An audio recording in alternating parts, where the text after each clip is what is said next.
सुजाता के आंगन में उसकी बौनी बहू अपने पति आरव का हाथ पकड़कर उसके साथ घर में आती है, जहाँ सुजाता उनका गृह प्रवेश करती है। तुम दोनों एक दूसरे के साथ बहुत अच्छे लग रहे हो। ऊपर वाला तुम्हारी जोड़ी को हमेशा सही सलामत रखे। आ जाओ बहू, घर के अंदर आओ, तुम्हारा घर में स्वागत है। सुजाता के कहने पर उसकी बौनी बहू गुंजन घर के अंदर आ जाती है। जैसे ही वो अपने ससुराल में यहाँ वहाँ देखती है तो वो अपने मन ही मन में सोचती है, आरव का परिवार तो सच में बहुत ही ज्यादा गरीब है, जैसा कि उसने मुझे बताया था। खैर, अब मैं इस घर में आ गई हूँ ना, तो सारी चीज धीरे धीरे ठीक हो जाएगी। गुंजन ऐसा सोच ही रही होती है कि तभी उसके ससुराल के पहले दिन पर ही उसके घर के बाहर कर्ज वाले आ जाते हैं। अरे आरव, कहाँ पर है तू? अरे बाहर निकल। अरे देखो तो सही, शादी करके अपने घर में बहू लेकर आ गया है, लेकिन कर्ज चुकाने के लिए इसके पास पैसे नहीं है। आज तो हम इससे पैसा लेकर ही जाएंगे। अम्मा मियाँ, कितने पैसे देने हैं? हमारे तो आज तक एक पाई भी नहीं लौटाई गई, तुम्हारे कहाँ से लौटा दिए जाएंगे? अरे आज तो हम अपना पैसा लेकर ही जाएंगे, चाहे कुछ भी हो जाए। अरे निकल आरव, बाहर निकल। अपने घर के बाहर हल्ला गुल्ला होते देख आरव घर के बाहर आता है और उन लोगों से आराम से बात करने की कोशिश करता है। आज मेरी पत्नी मेरे साथ शादी करके घर पर आई है, उसका आज पहला दिन है। मैं तुम्हारे आगे हाथ जोड़ता हूँ, जरा मुझे एक दिन की मोहलत दो, मैं तुम्हारा पैसा चुकाना शुरू कर दूंगा। आरव के कई बार समझाने के बाद भी उन सब में कोई भी उसकी बात नहीं सुनता है, जिसके बाद ये सब देखकर गुंजन को बहुत बुरा लगता है। गुंजन घर के अंदर जाकर कुछ सोचने लगती है।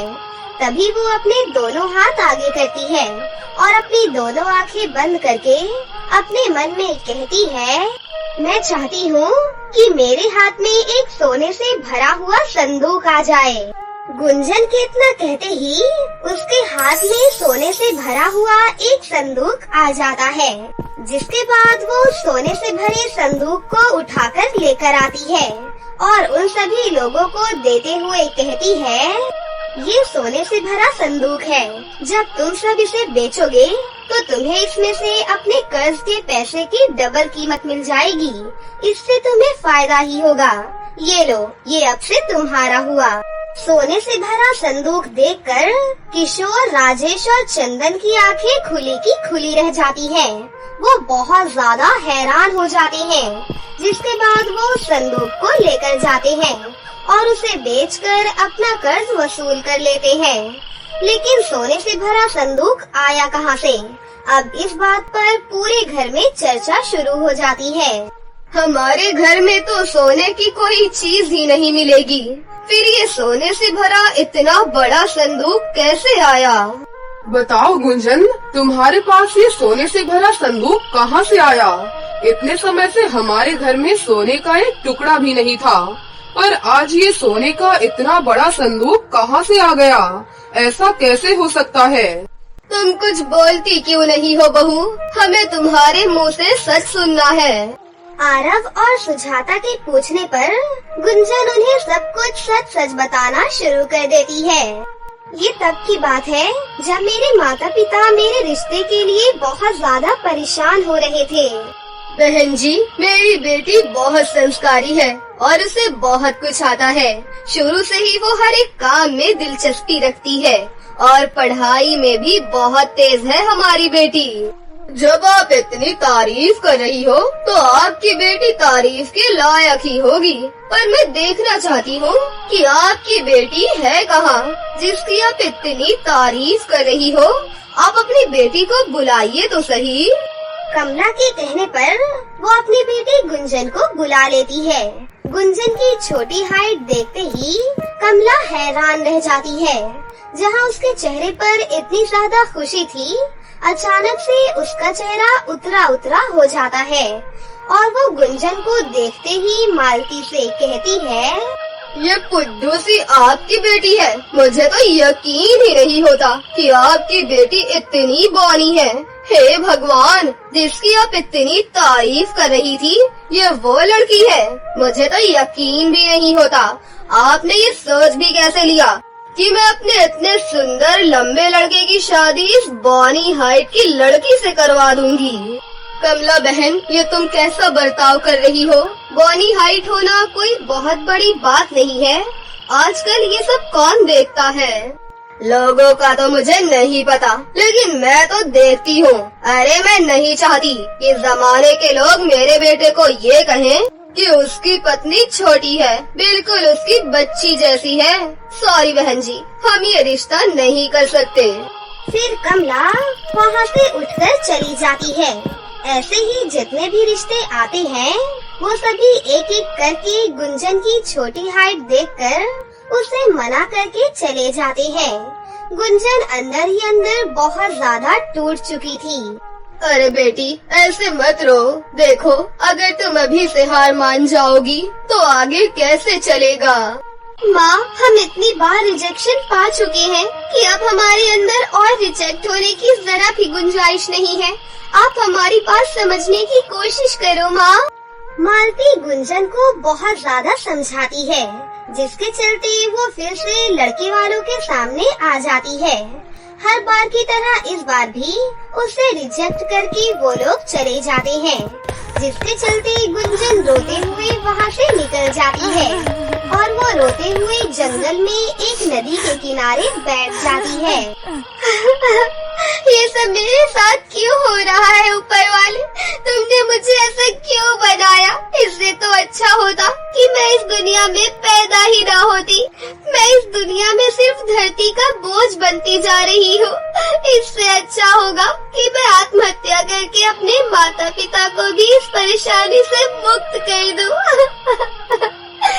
गुंजन जैसे ही नदी में कूदने वाली होती है कि तभी नदी के अंदर से पानी की राजकुमारी जलपरी निकलती है, जो गुंजन से कहती है, इतनी प्यारी और खूबसूरत होने के बाद तुम खुदकुशी कैसे कर सकती हो?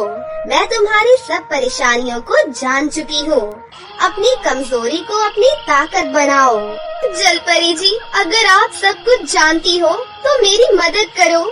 या तो मेरी हाइट लंबी कर दो या फिर कुछ ऐसा करो जिससे कि मेरी शादी हो जाए।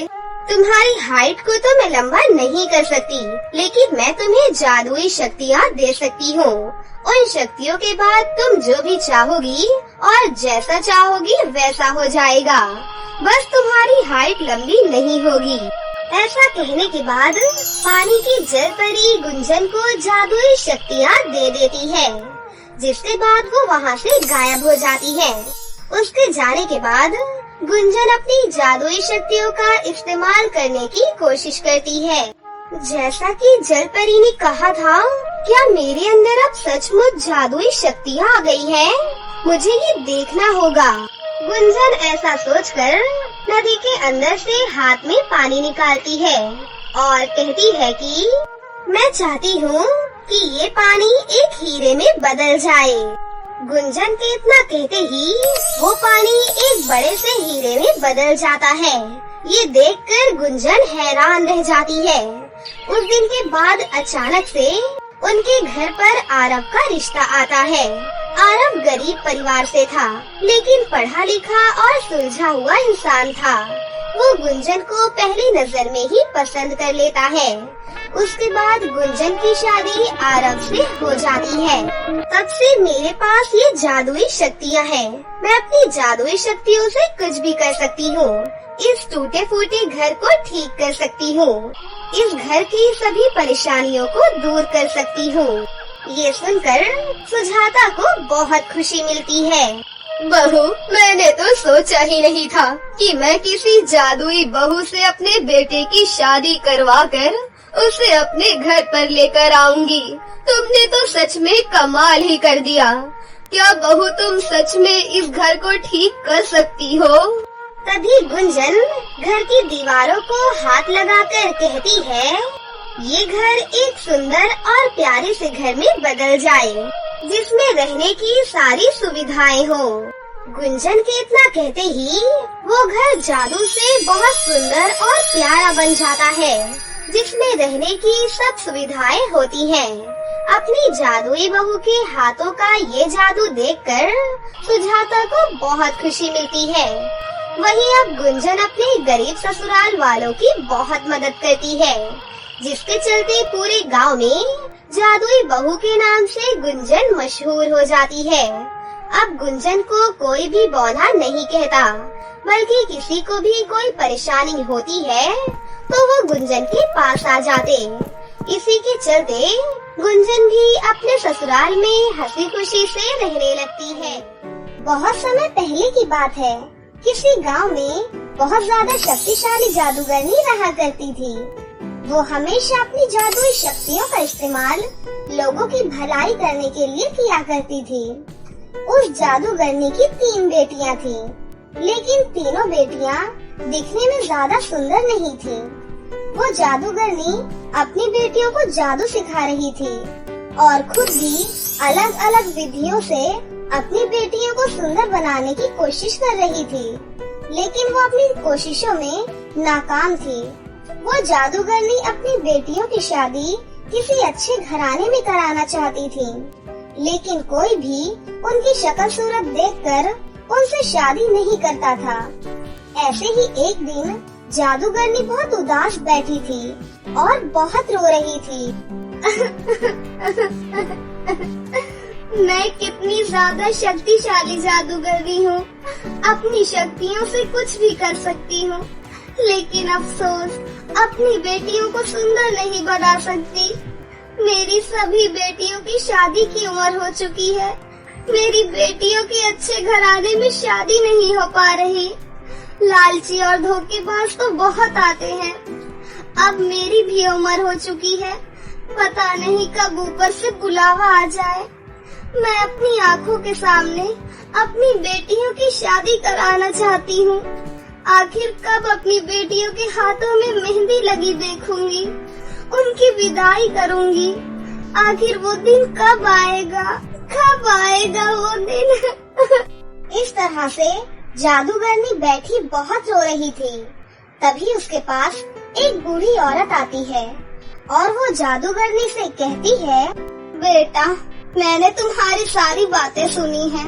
मैं तुम्हारे दुख और तकलीफ को अच्छी तरह समझ सकती हूँ और उम्र पर बेटियों की शादी न होने पर कितना दुख होता है मुझे अच्छी तरह से पता है बेटा। मैं पास के ही गांव में रहती हूँ। मैंने तुम्हारा बहुत नाम सुना है। मेरे अपने 3 बेटे हैं, उनके लिए भी मैं समझदार और गुणी बहू की तलाश कर रही हूँ। तुम लोगों की कितनी मदद करती हो, जरूर तुम्हारी बेटियाँ भी तुम पर ही गई होंगी। क्या तुम अपनी बेटियों की शादी मेरे बेटों से कराना चाहोगी? अम्मा जी, आपने तो मेरी सभी मुश्किलों को हल कर दिया। आपका बहुत बहुत धन्यवाद। अच्छा सा मुहूर्त निकालकर अपने बच्चों की शादी कर देते हैं।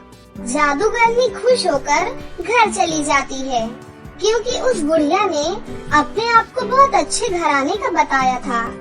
जादूगरनी के जाते ही वो बूढ़ी औरत एक खतरनाक चुड़ैल में बदल जाती है और बहुत खुश होती है। देखो, जादूगरनी कितनी आसानी से मेरे चंगुल में फंस गई। आखिर मुझे खतरनाक चुड़ैल डायना ऐसे ही नहीं कहते। मैं बहुत खतरनाक हूँ और कब से मुझे तेरी तलाश थी। आज तू मेरे सामने आ गई और मेरे शिकंजे में भी फंस गई। अब जैसे ही तेरे 3 बेटियों की शादी मेरे राक्षस बेटों के साथ होगी, उसके बाद मैं तेरी बेटियों की बलि चढ़ाकर उनकी सारी जादुई शक्तियाँ प्राप्त करके और भी ज्यादा खतरनाक चुड़ैल बन जाऊंगी। मुझे मात देने वाला कोई नहीं होगा। मेरा ही दुनिया पर राज होगा और किसी का भी नहीं। ऐसा कहकर वो चुड़ैल बहुत ज्यादा खुश होती है। बेचारी जादूगरनी, उसे क्या पता था कि अब आगे उसकी बेटियों के साथ क्या होने वाला है। वो शादियों की तैयारियों में जुट जाती है। उसकी बेटियां भी बहुत खुश थीं कि अब उनकी शादी होने वाली है। मम्मी मम्मी देखिए, मैंने अपनी जादुई शक्तियों से अपनी सभी बहनों के लिए और अपने लिए कितना सुंदर सुंदर लहंगा बनाया है। और ये ज्वेलरी तो देखिए, हम सब अपनी अपनी शादी पर पहनेंगे। अच्छा है ना सब? हाँ हाँ मेरी बच्चियों, बहुत ही ज्यादा सुंदर है और इन्हें पहनकर तुम और भी ज्यादा सुंदर लगोगी। तुम्हारी शादी होगी, तुम दुल्हन बनोगी, मैं तुम्हें विदा करूंगी। घर बिल्कुल सूना हो जाएगा बेटा। मेरी बात हमेशा याद रखना, कभी भी अपनी जादुई शक्तियों का इस्तेमाल गलत चीजों के लिए मत करना। हमेशा लोगों की मदद करने के लिए करना, जैसा कि अब तक करती आ रही हो। ठीक है ना बेटा? माँ, आप चिंता मत कीजिए, हम शादी के बाद भी अपनी जादुई शक्तियों का इस्तेमाल गलत चीजों के लिए नहीं करेंगे। हमेशा जरूरतमंदों और परेशान लोगों की मदद के लिए ही करेंगे। और अब आप अपनी आंखों से आंसू क्यों बहा रही हैं? आप ही तो हमारी शादी कराने के लिए इतनी चिंतित थी और अब हमारी शादी हो रही है तो आप रो रही हैं। चलिए अपनी आंखें साफ कीजिए, वरना हम सबको भी रोना आ जाएगा। इस तरह से वो जादूगरनी और उसकी तीनों बेटियां शादी को लेकर बहुत ज्यादा खुश थीं। और वहीं दूसरी तरफ चुड़ैल अपने तीनों राक्षस बेटों के साथ मिलकर अलग ही खिचड़ी पका रही थी। आखिरकार शादी वाला दिन आ ही जाता है। जादूगरनी की तीनों बेटियां दुल्हन बनकर जाती हैं और जैसे ही उसकी तीनों बेटियों की शादी उन तीन राक्षसों के साथ होने वाली होती है कि तभी जादूगरनी को अपने जादुई गोले में उस चुड़ैल की हकीकत नजर आ जाती है। ये देखकर जादूगरनी बहुत ज्यादा घबरा जाती है और वो शादी को बीच में ही रोक देती है और चुड़ैल से कहती है, चुड़ैल डायना, तुम मेरा पीछा करते करते यहाँ तक आ गई। तू अपने तीनों राक्षस बेटों के साथ मेरी तीनों बेटियों की शादी कराना चाहती है। मुझे तेरे सभी नापाक इरादों के बारे में पता चल गया। अब मैं तुझे कामयाब नहीं होने दूंगी। अब तो तू मेरे चंगुल में फंस गई। तेरी बेटियों की शादी मेरे राक्षस बेटों के साथ होने वाली है। बेटा, तुम रुको मत, फेरे लेते रहो। तुम्हें पता है ना आगे हमें क्या करना है? मेरी प्यारी बेटियों, अपनी शक्तियों का इस्तेमाल करो और यहाँ से तुरंत भागने की कोशिश करो। तुम्हारी जान खतरे में है। ये चुड़ैल डायना तुम सभी को मारकर दुनिया पर राज करना चाहती है। मेरे जीते जी मैं तुम्हें कुछ नहीं होने दूंगी। जल्दी अपनी शक्तियों का इस्तेमाल करो और यहाँ से भागो मेरी बच्चियों, यहाँ से भाग जाओ। मगर माँ, हम तुम्हें यहाँ अकेले छोड़कर नहीं जा सकते। चुड़ैल और उसके राक्षस बेटे बहुत ज्यादा खतरनाक हैं। आपकी जान को भी खतरा है। हम आपको लिए बगैर यहाँ से कहीं नहीं जाएंगे। आप भी हमारे साथ जाएंगे। बेटा, मेरी बात को समझो, हमारे पास समय नहीं है। जल्दी से यहाँ से भागो। और बेटा, मुझे पता है कि मैं यहाँ से जिंदा वापस नहीं आऊंगी। तुम सब अपने लिए अच्छा सा वर ढूंढकर शादी कर लेना। मेरी चिंता मत करो, तुम्हारे सामने पूरी जिंदगी पड़ी है। जाओ बेटा जाओ, यहाँ से तुरंत जाओ। जादूगरनी की तीनों बेटियाँ अपनी जादुई शक्तियों का इस्तेमाल करती हैं और वहाँ पर जादुई कालीन प्रकट करती हैं और उस पर बैठकर तीनों राक्षस से बचकर वहाँ से भाग निकलती हैं। और वो जादूगरनी उस चुड़ैल का और तीनों राक्षस का सामना करती है। वो जादूगरनी तीनों राक्षस को तो मार देती है, लेकिन वो चुड़ैल डायना को नहीं मार पाती। वो सिर्फ जख्मी हो पाती है और इसी लड़ाई में जादूगरनी की मृत्यु हो जाती है। चुड़ैल जादूगरनी को मारकर उसकी तीनों बेटियों का पीछा करती है और वो उनके सामने आकर खड़ी हो जाती है और उनसे कहती है, तुम्हारी माँ ने तो मेरे तीनों राक्षस बेटों को मार दिया, लेकिन मैंने तुम्हारी माँ को भी बहुत अच्छा सबक सिखाया। अब तुम्हारी माँ जिंदा नहीं बची और अब तुम भी नहीं बचोगी। तुम्हारी सारी शक्तियाँ मेरे पास आ जाएंगी। अगर तुम मेरे राक्षस बेटों से शादी करती तो मैं और भी ज्यादा शक्तिशाली हो जाती, लेकिन ज्यादा नहीं तो थोड़ा और बन ही जाऊंगी। अब मरने के लिए तैयार हो जाओ। ऐसा कहकर चुड़ैल तीनों बहनों को मारने के लिए जैसे ही हमला करती है, तो तीनों बहनें अपनी अपनी जादुई शक्तियों का इस्तेमाल करती हैं और उस जख्मी चुड़ैल डायना को मार देती हैं। लेकिन इस हमले में उनका जादुई कालीन डिसबैलेंस हो जाता है और तीनों बहनें एक खेत में जाकर गिर जाती हैं, जहाँ पर तीन भाई खेतों में मजदूरी कर रहे थे। तभी वो तीनों बहनों के पास आते हैं और उनसे कहते हैं, अरे तुम आसमान से नीचे कैसे गिरी? और तुम कौन हो? कहीं तुम चुड़ैल तो नहीं? अरे नहीं नहीं, हम चुड़ैल नहीं हैं, बल्कि हम तो चुड़ैल से बचकर यहाँ पर आए हैं। उस चुड़ैल ने हमारी माँ को भी मार दिया। अब हमारा इस दुनिया में कोई भी नहीं है। हम कहाँ जाएंगे, क्या करेंगे? हमारी तो कुछ भी समझ में नहीं आ रहा। देखो, हम तुम्हें अपने घर नहीं ले जा सकते। हम पहले ही बहुत गरीब हैं। हमें माफ कर दो। देखो, तुम खाने पीने की चिंता मत करो। अगर तुम हमसे शादी करोगे तो तुम्हें कुछ भी काम करने की जरूरत नहीं होगी, क्योंकि हम तीनों बहनें जादुई हैं। हम अपनी जादुई शक्तियों से कुछ भी चीज प्रकट कर सकते हैं। तुम्हारी गरीबी खत्म हो जाएगी। तुम तीनों भाई हमें नेक और अच्छे लग रहे हो। वो बात अलग है कि तुम हमारी बदसूरती देखकर हमसे शादी ना करो। तीनों भाई बहुत ही अच्छे थे। उन्हें रंग रूप से कोई दिक्कत नहीं थी। उन्हें सिर्फ अच्छे दिल वाली लड़कियों की जरूरत थी, जो तीनों बहनों के पास था। और वो तीनों भाई तीनों बहनों को लेकर अपने घर जाते हैं और अपनी माँ रमाबाई से मिलाते हैं। तीनों भाइयों की माँ ये देखकर बहुत खुश हो जाती है और वो अच्छा सा मुहूर्त निकाल कर अपने बेटों की शादी उन तीनों बहनों से करा देती हैं। शादी होते ही तीनों बहनें बहुत ही ज्यादा सुंदर हो जाती हैं, बिल्कुल परियों की तरह। ये देख तीनों बहनें बहुत ही ज्यादा खुश हो जाती हैं।